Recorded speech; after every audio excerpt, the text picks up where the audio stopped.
অত্যন্ত লজ্জার বিষয়, প্রাক্তন বিজেপির সাংসদ শ্রীমতী লকেট চ্যাটার্জি নির্লজ্জভাবে, উদ্বেগজনকভাবে, ঘৃণ্যভাবে তথ্য না জেনে আমাদের মুখ্যমন্ত্রী শ্রীমতী মমতা বন্দ্যোপাধ্যায় এবং আমাদের নেতা শ্রী অভিষেক বন্দ্যোপাধ্যায়কে অপমান করে কদর্যভাবে একটি অসত্য তথ্য এক্স হ্যান্ডেলে প্রচার করেছেন ঘাটাল মাস্টার প্ল্যান নিয়ে।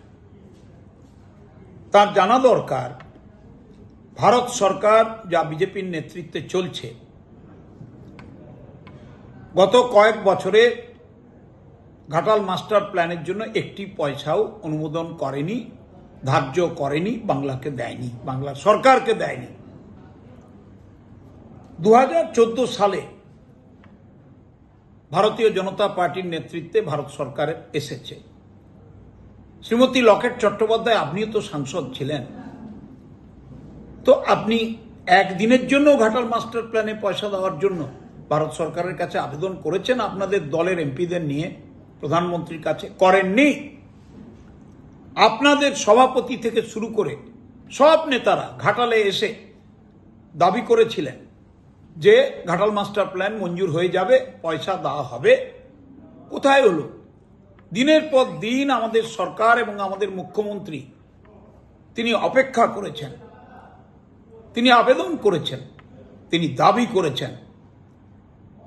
আমাদের নেতা অভিষেক বন্দ্যোপাধ্যায় তিনিও দাবি করেছেন, কিন্তু দুঃখের বিষয়, ঘাটাল মাস্টার প্ল্যানের জন্য ভারতের সরকার বিজেপির নেতৃত্বে একটি পয়সাও দেয়নি।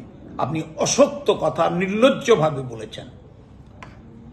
এই আর্থিক বছরের 25-26 আর্থিক বছরের বাজেটে আমাদের প্রিয় মুখ্যমন্ত্রী মমতা বন্দ্যোপাধ্যায় ঘাটালবাসীর দুঃখ, যন্ত্রণা, বেদনাকে মাথায় রেখে 1500 কোটি টাকার ঘাটাল মাস্টার প্ল্যানের প্রকল্প অনুমোদন করেছেন এবং তার মধ্যে 500 কোটি টাকা এইবারই ধার্য করেছেন।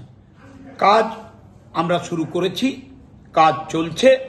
অত্যন্ত দায়িত্ব নিয়ে বলতে পারি, একটি পয়সা ভারতবর্ষের বিজেপির নেতৃত্বের সরকার বাংলা সরকারকে দেয়নি। আর আপনি ঘাপলা টাপলা বলে এইসব কি শব্দ উচ্চারণ করছেন?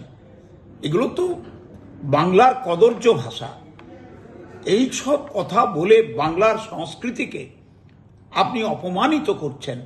বাংলার মুখ্যমন্ত্রী, জননেত্রী, যাকে সবাই মাতৃরূপে দেখেন, তাকে অপমান করছেন। আমাদের নেতা অভিষেককে বন্দ্যোপাধ্যায়কে আপনারা অপমান করছেন।